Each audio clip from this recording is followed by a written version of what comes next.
I need to say something to Omar right now. Now, Omar, remember this. I'm talking about you, and I'm talking about Lenin, and I'm talking about Ishan. You are more dangerous to this country than Maoist terrorists.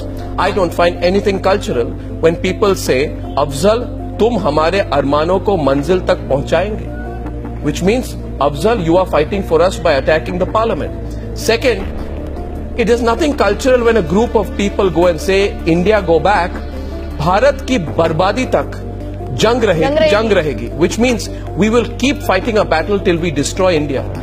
You people carry the Indian passport? You are on an Indian campus?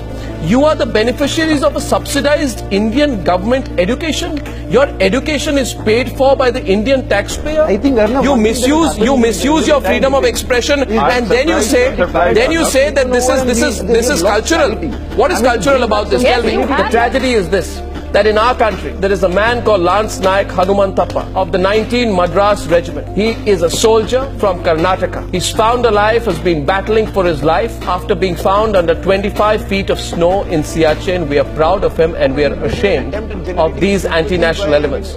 We are, and you will not speak over me when I'm talking about Lance Naik Hanumanthappa. Please don't interrupt, and I'm cutting you off now for a minute. Can I please do that? You don't have the decency? You don't have the decency when I'm speaking about someone who's battling for his life to keep interrupting like that? I've run out of patience with you, with the shallowness and half-literate nature of your arguments. But don't you dare speak over me when I'm speaking over Lance Naik Hanumanthappa. We are proud of him and we are ashamed of you. You take the patience of the people of India for granted. He is the person who's there at 19,600 feet, close to the LOC. You sit on the JNU campus and you tell people that we will work hard till we destroy India?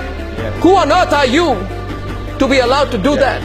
And that's why I'm saying tonight, these students cannot be allowed to disgrace our campuses anymore. These are a motley combination of anti-national forces. They have no ideology. They are opportunists of the highest level.